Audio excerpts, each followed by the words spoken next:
오늘 말씀 마태복음 5장 5절 말씀입니다. 우리 한 목소리로 마태복음 5장 5절 말씀 읽습니다. 온유한 자는 복이 있나니 그들이 땅을 기업으로 받을 것이며. 아멘.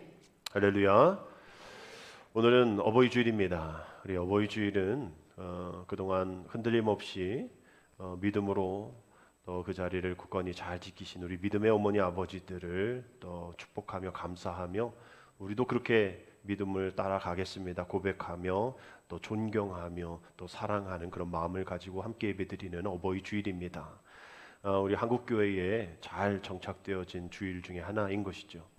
우리 동양의 문화가 효에 대한 부분들이 좀 강하기 때문에 그런 것일 수도 있지만 우리 성경은 또 우리 예수님은 그 부분에 대해서 또 많이 강조를 하셨고 또 우리의 어머니 아버지들이 또 그런 희생과 또 그러한 아픔과 또 눈물 가운데에 또 우리 한국 교회를 또 세워 나가신 것이 사실이기 때문에 우리 한국 교회에서는 어버이 주일을 또 아주 깊은 또 감사의 날로 정하여서 우리가 보내고 있습니다.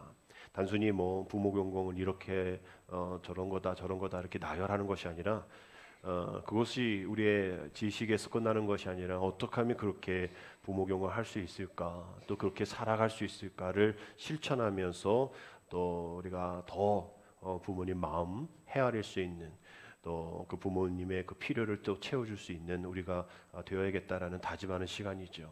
더불어서 어버이 주일을 통하여서 우리가 아바 아버지 되신 하나님을 공경하며 또 아바 아버지 되신 하나님의 마음을 알아가는 것이 또 오늘 어버이 주일에 우리가 믿음으로 행해야 할 일들입니다. 우리가 주님 처음 만났을 때는 모든 것이 다 은혜이죠. 오늘 우리가 또 찬양 불렀던 것처럼 은혜라고 고백합니다. 이것도 은혜, 또 저것도 은혜. 근데 이제 살다 보면 또 믿음 생활을 또 오래 하다 보면 그 당연했던 은혜, 그것이 당연해지지 않은 거고 내가 잘해서 또 내가 이만큼 해서 또 이런 일들을 해서 뭐 이렇게 되는 것이라 우리가 아바 되신 하나님께 은혜에 대한 그런 태도를 보일 때가 있죠. 마치 우리가 어린 자녀일 때는 그냥 자그마한 것만 부모님이 주셔도 감사하다고 꾸벅꾸벅 인사하고 또 감사의 뽀뽀도 하고 그랬는데 이제 그런 것 다 채워주지 못하는 부모에게 늘 하는 자녀들의 레퍼토리가 있죠. 부모님이 내게 해준 게 뭐가 있냐고. 부모님 내게 해준 게 뭐가 있냐고. 이것을 우리의 아바 아버지 되신 하나님께 하나님 우리에게 내게 뭐 해줬냐고. 나는 이렇게 했는데 이러면서 우리 부모의 마음을 좀 아프게 하죠. 또 하나님의 마음을 아프게 하고 심지어 목사한테도 목사님이 내게 해준 게 뭐가 있냐고. 없지요. 만족할 만하게 해준 게 없겠죠. 그런데 우리 부모에게 똑같이 질문하죠. 부모님 내게 해준 게 뭐 있냐고. 예. 엄마한테 혼나 그러면 전화할 거야. 부모님이 우리에게 해준 게 우리가 기억을 못할 뿐이지. 어버이 노래 가운데도 있고 밤낮으로 또 우리의 아픔, 형편 다 돌봐주신 게 부모님이잖아요. 그래서 정말 그런 효녀 봤어요. 아버지가 정말 똥오줌 못 가리는 그런 병상에 누워 있는데 아무도 그걸 하지 않으려고 하고 또 간병인 돈 써야 되는데 그걸 묵묵히 하는 거예요. 그래서 이렇게 어떻게 할 수 있어요? 라고 했더니 우리 아버지가 나 어렸을 때 이렇게 해줬잖아요. 이제 내가 해드려야죠. 우리 하나님이 우리에게 해주신 게 없다? 담임 목사님이 우리에게 해준 게 없다? 아유, 기억이 안 난 거겠지. 밤낮으로 자나 깨나 오매불망 성도 생각하고 하나님 우리 성도 생각하고 부모님 우리 자녀 생각하고 뭐 90대 노부모에게 물어보면 뭐 7, 80대는 자식 여전히 어떻게 애지중지 잘 살고 있을까? 아니 그 정도면 벌써 자녀의 손자가 다 있을 나이인데 걱정 안 하셔도 되는데 늘 걱정하는 그게 부모의 마음이죠. 그 부모의 마음이 자녀에게 보이지 않는다고 해서 사랑하지 않는 건 아니잖아요. 부모가 자녀 조금 삐딱하게 나가서 한번 회초리 들었다고 해서 부모 사랑 없는 게 아니잖아요. 우리의 어떤 기준들이 또 하나님에 대한 기준들이 그렇게 되어지는 것은 결국 허물이 보이기 때문이에요. 허물이 보이기 때문인 거예요. 부모의 허물이 보이고 목사의 허물이 보이고 속장님의 허물이 보이고 하나님의 허물이 보이는 듯한 아무 일이 일어나지 않으니 그것이 하나님의 허물이다 생각하면서 그 한계를 느끼는 거죠. 부모의 한계. 이제 더 이상 나를 어떻게 해줄 수 없어. 더 이상 목사님 나를 어떻게 해줄 수 없어. 더 이상 하나님이 나를 어떻게 해줄 수 없어. 난 이제 내가 알아서 할 거야. 그 한계를 내가 극복할 거야. 그때부터 우리는 삐딱하게 나가기 시작하는 것이죠. 존경을 거두게 되어지는 겁니다. 그 사랑에 보답하려 하지 않고 사랑의 기억이 아닌 실패의 기억, 또 다른 그러한 실패의 기억들만 기억하게 되어지는 겁니다. 마찬가지로 부모도 자식이 이전에는 말 잘 들었는데 이제 부모가 말을 안 들어. 그러면서 어렸을 때처럼 대하면 안 되겠죠. 부모도 자식도 마찬가지로 그 부모의 그늘 아래서 벗어나지 못하면 마마보이가 되어지는 것과 마찬가지로 결국 허물이 보이는 시점, 허점이 보이는 그 시점 속에서 어떻게 부모의 역할, 또 어떻게 자녀 역할을 잘 해야 될까를 잘 고민해야 되고 그것을 잘 배워야 합니다. 성경 안에서도 마찬가지죠. 부모의 자식 간의 그런 힘겨루기가 필요할까? 부모가 잘 되는 거를 또 자식이 잘 되는 거를 바라지 않는 부모 자식이 어디 있겠습니까? 그런 일들이 사건 속에 또 신문 가운데 나오긴 하지만 모든 부모, 모든 자녀가 그런 건 아닌 것이죠. 결국 서로에 대한 힘 빼면 되어지는 거예요. 서로에 대한 허물에 대한 그런 한계에 대한 것을 인정하는 것이 필요하다라는 겁니다. 결국 편애하면 안 되는 것이죠. 뭐 이쪽 부모는 이런데 왜 우리 부모는 이러나, 내 자식은 이런데 저 자식은 왜 저러냐, 이런 뭐 얘기할 필요도 없는 그런 겁니다. 요즘 우리 새벽에 우리 창세기 말씀 43장까지 갔는데요. 7년의 풍년과 7년의 흉년 가운데에 기근의 상황 속에서 야곱의 아들을 그 흉년 가운데 애굽으로 보냅니다. 곡식을 위해서. 근데 10명의 아들이 갔잖아요. 요셉은 뭐 죽은 걸로 돼 있고 베냐민은 그냥 있고 그 10명이 갔는데 거기에 정탐꾼으로 뭐 요셉이 다 이렇게 짠 거지만 정탐꾼을 오해받아서 시몬이 잡히고 이제 그 안에 뭐 곡식자루에 또 돈이 또 있어서 정탐꾼 오해받는 그런 상황 속에서 베냐민 데리고 오지 않으면 안 풀어주고 너희들 이제 구속하겠다 뭐 이랬더니 야곱이 안 놓잖아요. 그래서 설교 시간에 말씀드렸죠. 우리 안에 있는 베냐민, 내가 결코 놓지 못하는 그 베냐민, 그것이 무엇인가 함께 묵상하며 새벽 예배를 드렸는데 그 아버지가 놓지 못하는 게 그냥 그 아들, 사랑하는 아내의 아들이니까 요셉하고 베냐민이 그러니까 편애가 되는 거예요. 10명의 아들도 똑같은 아들인데 분명히 그 아들을 부를 호칭도 다릅니다. 베냐민은 내 아들, 내 아들이라고. 요셉을 그의 형, 그의 형 이렇게 부르는데 나머지 아들들은 너희들, 너 막 이렇게 막 부릅니다. 그러니 편애되어지는 그 마음속에 요셉을 싫어하는 거죠, 형이. 이제 마지막 베냐민까지 그러고 품에 끼고 앉아 있으니까 더 심각한 문제들이 생기는 거예요. 사랑하는 들은 살리려고 하고 10명의 자식, 그 자식 너라고 얘기하는 그 자식들은 사랑하지 않은 아내부터 낳은 자식은 죽어도 되는 것이냐, 뭐 이런 마음이 자녀들에게 생긴 거죠. 결국 이러한 모습을 통해서 편애하는 모습 속에서 오늘 어버이 주일을 맞이하여서 나는 그런 마음이 없을까? 또 하나님에 대한 그러한 실망감, 또 포기 이런 것들이 없을까? 또 부모에 대한 그런 마음들이 있지 않을까라는 그런 마음과 함께 오늘 온유에 대한 세 번째 팔복의 주제 온유에 대한 말씀을 함께 나누려고 합니다. 전혀 연관되어진 것 같지 않은 느낌이 있지만 오늘 여러분 함께 말씀을 읽다 보면 온유가 그러한 의미가 담겨져 있구나라는 것을 여러분은 깨닫게 될 겁니다. 오늘 5장 5절의 말씀 다시 한번 읽습니다. 온유한 자는 복이 있나니 그들이 땅을 기업으로 받을 것이며. 우리 팔복선언, 산상수훈 시작되어지는 5장의 말씀의 시작이 팔복선언인데 우리 첫 번째 뭐였죠? 심령이 가난한 자에 대한 말씀을 나눴습니다. 여기서 가난, 뭐 그 두 번째 애통, 그 다음에 이번에 온유에 대한 이야기는 사전적인 의미로 여러분 이렇게 생각하시면 주님 말씀하신 걸 전혀 이해할 수 없습니다. 첫 번째 그 가난은 우리가 돈이 있다 없다 그 가난이 아니라 말씀드렸죠. 파산에 대한 말씀. 그 파산 아무것도 내가 할 수 없어서 내가 오직 주님만을 바라보겠습니다라는 그런 심령의 가난함. 그 가난함 가운데 우리가 그냥 울고 애통하는 그런 것이 아니라 난 죄인입니다. 그 하나님 은혜 가운데 나아가겠습니다 하는 그 울음이 있는 그 울음이 그 가난함 가운데에 있을 때에 그 울음을 위한 그 시작점은 바로 온유한 마음이다라는 거예요.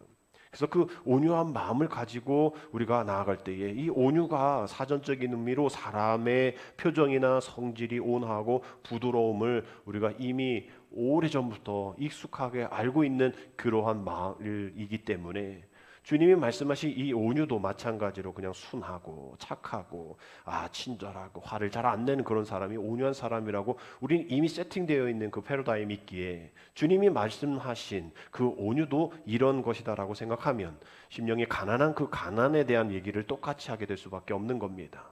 결국 우리가 오늘 주님이 말씀하신 그 온유는 이런 어떤 순진하고 친절하고 화 안 내는 온유를 얘기하는 것이 아닌 거죠.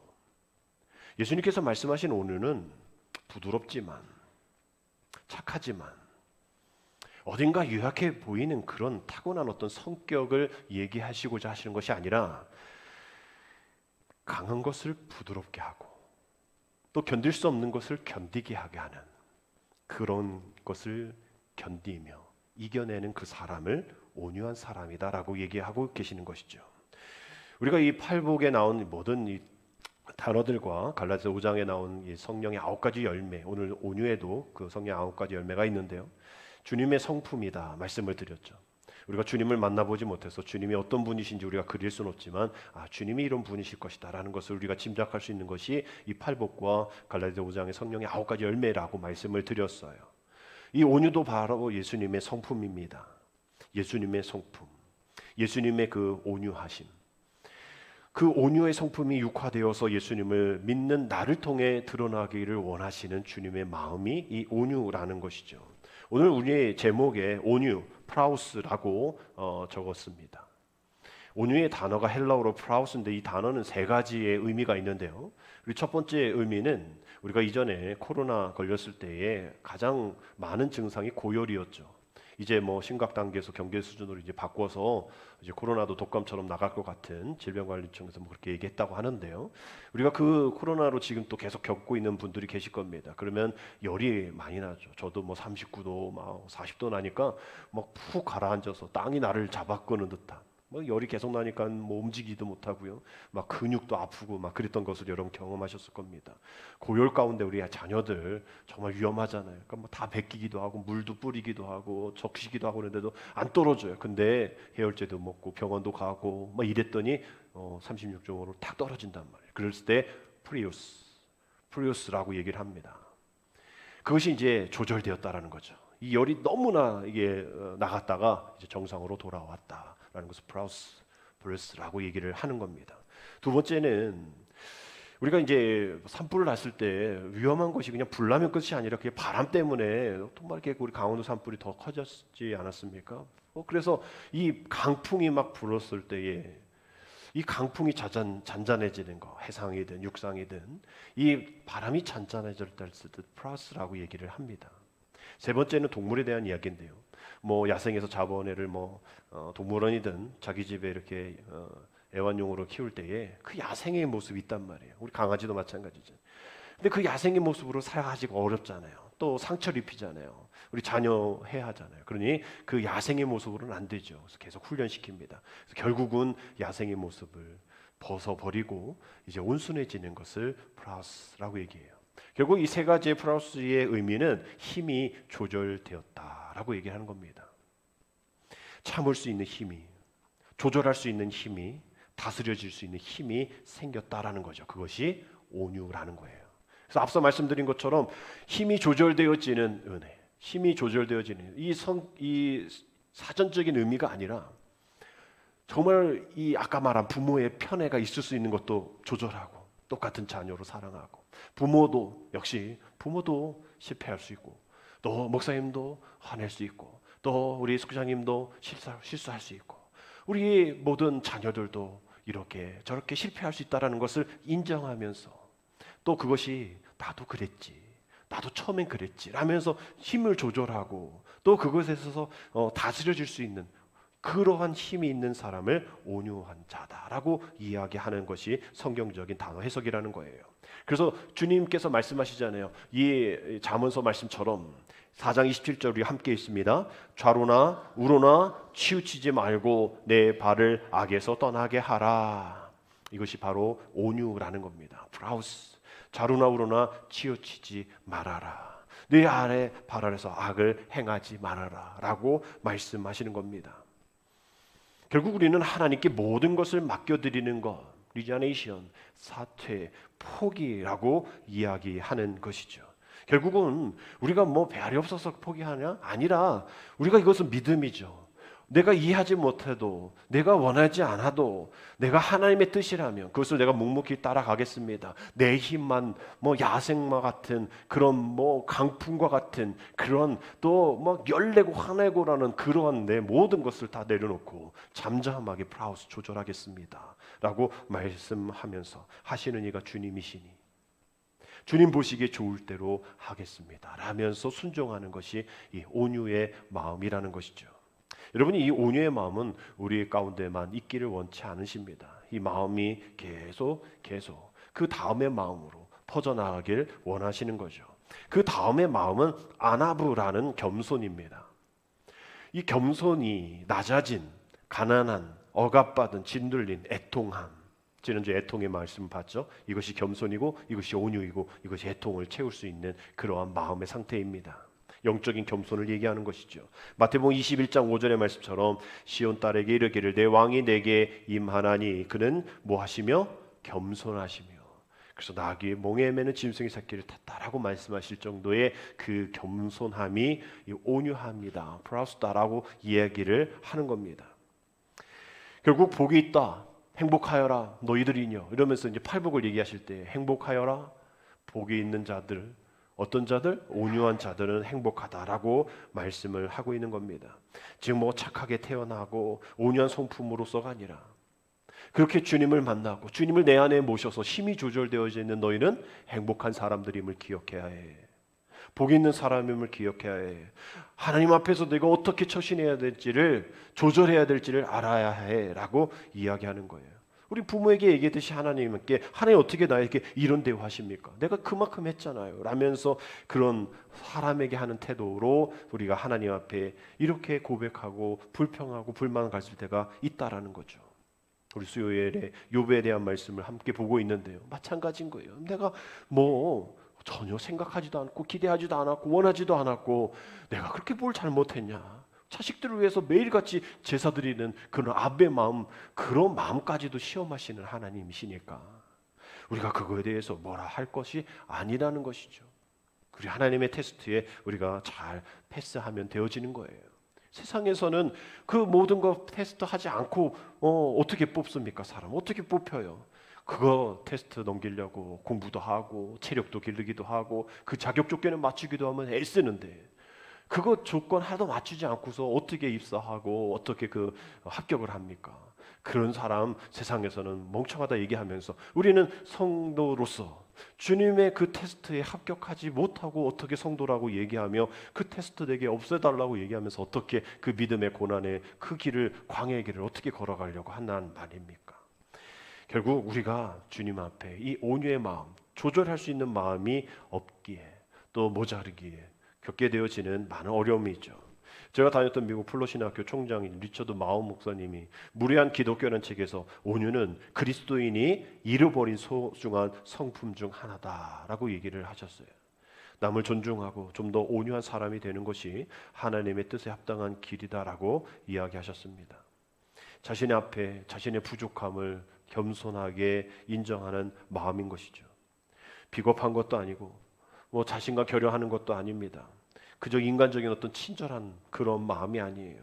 하나님의 섭리를 겸손하게 잘 받아들이고 하나님께서 인도하시는 그 삶의 길이 고난의 길이라도 혹 나의 뜻과는 반대되는 길이라도 그것이 선한 것임을 믿고 따라가는 그 길, 그 길로 인도하여 주시는 주님이 나에게 나의 목자 되셔서 우리의 지팡이와 막대가 되시고 나를 이끄신다라는 그러한 마음으로 살아가는 그 프라우스, 그런 힘이 조절된 사람을 온유한 자다라고 얘기합니다. 구약에 온유한 자 대표 한 명을 꼽으라면 이런저런 사람이 있겠지만 우리가 지금 성격으로 찾으려니 잘 없죠. 근데 성경에는 분명 온유한 사람이 있다라고 얘기합니다. 민수기 12장 3절의 말씀인데요, 이 사람 모세는 온유함이 지면의 모든 사람보다 더하더라라고 고백하고 있는 주인공 모세입니다. 여러분, 모세가 모든 사람 중에 온유함의 대표자다라고 얘기를 하는데, 여러분 온유에 대한 말씀을 여러분 아까 그 사전적 의미를 들으면요, 모세는 온유한 사람이 절대 아니에요. 모세는 화를 내는 사람이고요. 그 화를 참지 못해서 이집트 사람을 죽이기까지 하고 도망가기도 했습니다. 또 하나님의 백성 이스라엘에게 물이 없을 때에 하나님께서 그저 반석을 향하여 명하라라고 말했는데 이건 뭐 말 듣지 않고 지팡이를 내려 쳐가지고 말이죠. 하나님 말도 안 듣는 사람이었잖아요. 그래서 물은 나오긴 나왔지만 결국 모세는 이로 인해서 가나안 땅에 들어가지 못합니다. 자기 성질을 이기지 못하는 사람이에요. 또 하나님이 손수 쓰신 그 십계명을 가지고 내려왔더니 시내산에서 내려왔더니 금송아지 이렇게 섬기는 이스라엘 백성들 너무 화가 나가지고 그 분에 못 이겨서 그 십계명을 던져서 깨트린 사람입니다. 결국은 이런 사람이 무슨 온유의 대표자냐라고 이야기할 텐데 이 온유의 성질이 형성되어지는 것이 그 미디안 광야에서 쫓겨서 도망다는 그 40년이 아니라 이후에 출애굽 과정 속에서의 40년 동안 형성되어지는 그런 형성된 성품이라는 거예요. 전혀 인간적인 걸로 온유할 수가 없어요. 그러니 온유는 그 성격의 의미가 아니다라고 보셔야 됩니다. 이스라엘 백성들이 광야 40년 동안 성경을 통해서 우리가 보았던 사실 엄청난 많은 불평을 했죠. 막다른 길이니 불평하고 물이 없으니 불평하고 만날 줬는데 이제 고기 없다고 불평하고 이제 이렇다 저렇다 이러니까 결국은 불평해서 죽이려고 하는 것까지도 이건 한두 명이 아니었잖아요. 그런 상황 속에서 모세는 그러한 위치에 또 그런 따르는 무리가 있기에 그런 사람들을 다 복수할 수도 있고 벌을 내릴 수도 있고 그들이 죽일 만큼 그들도 죽일 수 있었던 그러한 특권을 사용하지 않았던 거죠. 그래서 온유한 자로 얘기한 겁니다. 힘을 조절할 수 있었다라는 거예요. 하나님께 자신의 모든 억울함을 내어놓고 그저 그 심정으로 조용히 엎드려 기도하기만 한 거예요.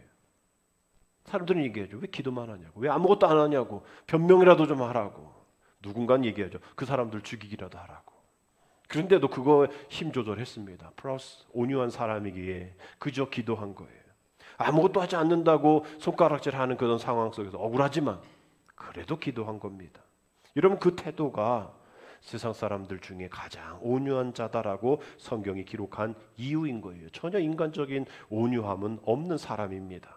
그러나 이스라엘 백성들 인도하면서 하나님만을 바라보고 수많은 문제 어려움 속에서 심지어는 아론과 미리암 측근히 자기를 괴롭힐 때도 말이죠. 하나님의 뜻을 기다리면서 그저 기도했잖아요. 하나님만을 신뢰했잖아요. 자신이 가지고 있는 특권 사용하지 않고 사용할 수 있지만 사용하지 않는 그러한 용기, 신념. 주님도 그 십자가의 상에서 욕먹었잖아요. 네가 뭔 메시아냐고. 내려와 보라고. 아니 내려오면 끝날 것 같습니까? 그럼 또 다른 얘기합니다. 그게 아닌 걸 아시기에 주님 내려가시지 않았어요. 그러실 수 있음에도 불구하고 안 내려가신 겁니다. 그러나 주님이 그저 다 참고 계셨나요? 예수님도 성전에서 상을 엎으셨잖아요. 바리새인 서기관들에게 화 있을진저 이러면서 독사 이 자식들하고 분을 내셨단 말이에요. 왜 그러셨습니까? 에베소 4장 26절 말씀처럼 분을 내어도 죄를 짓지 말라 하셨기 때문이에요. 결국은 죄에 대해서 분 내신 겁니다. 또 마가복음 3장 5절에 보면 그들의 마음이 뭐하여? 완악하였기 때문에 탄식하시고 노하신 분이십니다. 결국 주님이 죄인들에 대해서 탄식하시고 그 죄에 대해서 노하셨던 것을 우리가 기억을 하고 우리가 불의에 대해서는 분노를 해야겠죠. 또 죄에 대해서는 그저 좋은 게 좋은 거야 라고 얘기하면 안 되는 겁니다. 죄가 왜 좋은 거예요? 왜 믿음 생활 제대로 못하는 게 왜 좋은 겁니까? 좋은 게 좋은 거로 세상의 그 온유함 그대로 믿음 생활을 똑같이 주님이 원하시는 이 퍼즐이 맞춰질 것 같습니까? 안 맞춰지는 거예요. 내가 할 수 있음에도 하지 않는 그 기도의 자리, 나의 원대로 마시고 아버지의 원대로 되기를 원합니다라고 자신의 그 모든 것을 다 내려놓고 포기하는, 앞서 말씀처럼 리자네이션, 포기하고 사퇴하고 그냥 단념하는, 그저 우린 기도만 하는 그런 것이 온유함이라는 거예요. 격분하거나 복수할 수 있지만 자기 힘을 쓰지 않는, 내가 내 마음을 조절하는 것이 아니라 내 안에 계신 성령님께서 내 마음을 조절해 달라고 기도하는 것, 다스려 달라고 내 자신을 드리는 것, 그것이 온유다라는 거예요. 여러분, 우리가 온유가 부족하면요, 우리 감정이 드러납니다. 온유가 부족하면 여전히 그 분노가 참긴 참았지만 터져 나오는 거예요. 그래서 우리가 사건 속에 보면 인터뷰하잖아요. 이웃들한테, 아니 이 청년이 그 부모를 죽였대, 이 청년이 누구를 묻지마 폭행했대, 누구 죽였대요, 그 사람 어때요? 라고 물어보면, 그 청년 인사도 잘하는데, 그 청년 나 뭐 할 때 도와주기도 했는데, 짐도 들어줬는데 착한 청년이던데. 계속 언제 터지지 못한 시한폭탄처럼. 근데 이것을 막을 수 있는 그 마음이 없는 거예요. 그냥 부스러지는 그런 마음인 거죠. 언제 터져 나올지 못할 그런 시한폭탄 같은 것이 늘 우리의 마음 가운데 있는 겁니다. 그래서 그렇게 착해 보이고 그렇게 온순해도 세상 속에서는 그것이 하나님의 온유함으로 나가지 못하는 거예요. 그러기에 우리도 똑같이 그러한 성품이 있는 거예요. 분내고 싶은 마음, 내 억울함을 드러내고 누군가 한번 뭐 같이 죽자, 뭐 폭탄 터뜨리는 그런 마음이 우리에게는 있습니다. 그러나 우리 주님이 원하시는 온유의 성품은 그게 아니다라는 거예요. 조절하라는 거예요. 네가 못하니 성령께 의지해라. 그 말하는 겁니다. 나의 원대로 마옵시고 아버지 원대로 되기를 원합니다라고 기도하셨던 그 주님의 기도를 닮아가자라는 겁니다. 새로운 마음으로 가자는 겁니다. 에스겔 이 36장 26절처럼 또 새 영 너희 속에 두고 새 마음을 너에게 주되 너희의 육신에서 굳은 마음을 제거하고 부드러운 마음을 줄 것이다 라고 그 부드러운 마음, 하나님의 마음에 조절된, 성령에 의해 조절된 그 부드러운 마음, 역시 저와 여러분들이 그 마음이 아직 없죠. 힘들죠. 그러나 우리는 닮아가는 겁니다. 또 그렇게 훈련하고 그 테스트에 또 우리가 통과해야 하는 것이지요. 그래서 주님의 마음, 주님을 배워야 한다라는 것. 마태복음 11장 28절 30절 수고하고 무거운 짐진 자들아 다 내게로 오라 내가 너희를 쉬게 하리라. 그 말씀을 하시면서 그 주님이 어떤 주님인지 이렇게 나왔잖아요. 나는 마음이 어떡하고 온유하고 겸손하니. 아까 온유 겸손 같다 말씀드렸잖아요. 그 나의 멍에를 메고 내게 뭐하라? 배우라. 그러면 너의 마음이 쉼을 얻으리니 브라우스 조절될 것이니 잔잔하게 될 것이니 열이 내려갈 것이니 너의 그 세상적인 습성이 세상이 아닌 신앙으로 잠잠하게 될 것이니 길들여질 것이니 이는 내 멍에는 쉽고 내 짐은 가벼움이라. 그러지 않으면 우리가 이렇게 해서 주님의 온유함으로는 가벼워질 텐데 그러지 않으면 힘들 거야. 고열에 또 그 야생적인 기질에 그 부는 강풍과 같은 그 세상의 그 모습 가운데 드러남으로 힘들어질 거야 라고 얘기를 합니다. 그래서 빌립보서 2장 5절 8절 세번역 성경으로 보면 이렇게 되어 있습니다. 여러분 이 안에 이 마음을 품으십시오. 이것은 곧 그리스도 예수의 마음이기도 합니다. 그는 하나님의 모습을 지니셨으나 하나님과 동등함을 당연하게 생각하지 아니하시고 브라우스 자신이 행해야 할 일들을 행하셨던 것, 오히려 자기를 비워 종의 모습으로 취하시고 이것도 브라우스 하나님이시지만 종의 모습으로 조절하신 거죠. 사람과 같이 되셨어요. 내가 굳이 사람이 되어야 해. 그럼에도 불구하고 사람이 되셨어요. 사람의 모양으로 나타나셔서 자기를 낮추시고 브라우스 죽기까지 순종하셨으니 브라우스 그 십자가에 죽기까지 하셨습니다. 브라우스 다 온유한 주님의 마음을 우리가 배워야 하고 우리의 모습이 그대로 되어야 한다라고 말씀하고 있습니다. 한순간 이런 일들이 일어나지 않습니다. 우리는 나는 옳고 너는 틀렸어라는 생각이 가득 차 있고 조금이라도 손해보면 욱하는 그러한 폭풍과 같은 그런 열을 내는 그런 야생적인 기질을 가진 우리들입니다. 그 누구 하나 부모님, 아내, 자식이 나를 조절할 수 없어요. 그러니 우리는 심령이 가난한 자요 되어서 그 애통함을 가지고 주님 나를 조절하여 주옵소서라는 마음, 온유한 마음으로 살아가야 합니다. 그런 마음을 가진 자가 땅을 기업으로 받을 것이다 라고 오늘 마지막 말씀 가운데 있죠. 이 말씀은 시편 37편 11절의 말씀을 인용하신 건데요. 그러나 온유한 자들은 땅을 차지하며 풍성한 화평으로 즐거워하리로다 라고 말씀하고 있는 구절을 주님이 인용하신 겁니다. 우리는 또 이 땅을 우리가 또 이 가난함의 반대인 부동산으로 생각해서 지금 공시지가가 얼마야, 지금 평당 얼마야, 뭐 이런 생각을 하는 그런 것으로 가득 차서 그래 좀 착해지면 땅을 기업으로 받는데 세상에 이상한 얘기하면 이건 이단이 됩니다.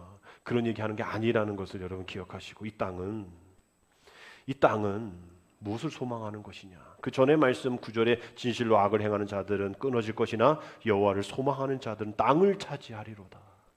무엇을 소망하는 자들? 여호와 하나님만을 소망하는 자들. 그래서 우리가 궁궐이나 초막이나 그 어디나 하나님 나라라고 우리가 가정의 날 찬양하면서 나아가는 그 가정. 우리가 조그마한 곳에 있으면 이것이 지옥이고 넓은 곳에 있으면 그게 천국입니까? 아니잖아요. 이 땅이라는 것이 우리의 밟는 한 평, 한 발자국이 그 땅이 아니라 하나님 내게 주신 그 기업, 하나님 내게 주신 그 사명, 하나님 내게 새 하늘과 새 땅에 주신 그 새로운 은혜, 또 주님이 직접 통치하시는 그 하나님의 나라, 그것을 땅이라 이야기하는 겁니다. 그 하나님의 나라를 우리에게 주시겠다 말씀하시는 것이죠. 애통한 자에게 주시는 그런 은혜가 위로가 되어지고 심령이 가난한 자에게 주시는 천국이 우리에게 되어지는 것과 같은 의미다라는 것을 기억하셔야 됩니다. 왜 내게 땅을 주지 않습니까? 난 이렇게 온유한데, 이렇게 기도하시면 잘못하고 계신 기도인 거예요. 나처럼 온유한 사람이 어디 있어? 땅을 주셔야지. 이번 땅 잘 받을 수 있게 주님 도와주옵소서. 기도하면 정말로 잘못된 기도하고 잘못 알고 계시는 기도를 하는 겁니다.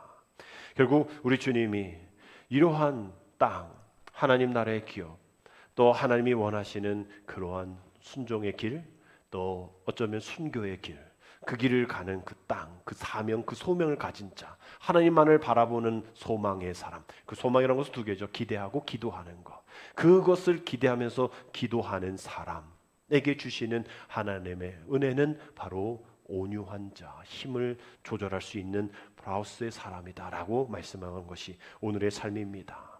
결국 하나님께서 이 세상 사람들이, 온유의 삶을 사는 사람들이 자기의 것을 갖고 있는 것마저 빼앗기고 쫓겨나는 그런 상황 속에서 손가락질을 할지를 모르겠지만, 시편 79편 9절에 있는 말씀처럼 곧 하나님이 땅의 모든 온유한 자를 구원하시려고 심판하러 일어나신 때에 그들의 그 비판이, 원망이, 저주가 찬양이 되어질 그날까지 우리는 끝까지 참고 기다려 하고 주님의 은혜를 기대하며 나아가야 합니다. 오늘 우리에게 주신 하나님의 은혜, 이번 이 세 번째 행복선언, 우리 이미 복 있는 자다 말씀하시는 그 행복선언, 우리가 받은 그 은혜가 온유라면, 우리 하나님 나라를 기업으로 받은 자로서 우리가 정말 그 어떤 것에 치우치지 아니하고 그 어떤 것에 밀리지 말고 그 어떤 것에, 그 어떤 상황 속에, 형편 속에 우리가 휩쓸리지 않는 그 조절되어진 그 상황, 그 삶으로 나아가는 우리들 되어서 내 감정, 내 욕심, 내 경험 다 내려놓고 오직 하나님 앞에 다 맡기는, 내 힘을 조절하는, 나는 할 수 없으니 성령님께서 내 마음을 프라우스하게 해 주옵소서. 내 자리, 내 특권의 자리, 그것이 아닌 하나님의 자리로 그 땅의 기업을 허락하여 주옵소서. 죄와 악이 가득한 이 세상 속에 오직 하나님의 뜻을 따르기 어려운 이 세상 속에 난 오직 하나님만 따르겠습니다. 하나님으로만으로 힘 조절하겠습니다. 성령님만이 나의 모든 것에 힘 조절이 되어 주시는 그러한 삶이 되게 하여 주옵소서. 우리가 이런 마음으로 우리 행복선언 세 번째 말씀을 오늘 보았습니다. 한 주도 우리 복 있는 사람으로 살아갈 때에 온유한 삶으로 세상 사람들에게 그저 친절하는 것이 아니라 여러분 조절할 수 있는, 하나님 나라의 백성으로서 조절할 수 있는 그 힘 조절의 삶으로 사셔서 하나님 나라의 귀한 사명을 기업으로 받는 저와 여러분 되시기를, 그래요 풍성한 화평으로 즐거움을 누리시는 저와 여러분 되시기를 주님의 이름으로 축복합니다. 기도드립니다. 주님께서 제자들에게 가르쳐 주시고 또한 우리가 배우고 있는 이 팔복선언이 세상적인 관점에서 볼 때는 지극히 어리석기 그지없는 내용들이지만 하나님께 대한 책임과 그리고 이웃을 향한 책임의 균형을 이루는 것이 지극히 상식임을 세상에 보여주며 살게 주여 도와주옵소서. 한 주도 내 뜻이 아닌 주님의 뜻으로 온유함으로 그 힘을 조절하여 그 뜻을 보여주며 이 땅에 주님의 나라가 임하는 것을 보여주는 자로 살아갈 수 있도록 하나님 인도하여 주옵소서. 예수님의 이름으로 감사하며 기도드립니다. 아멘.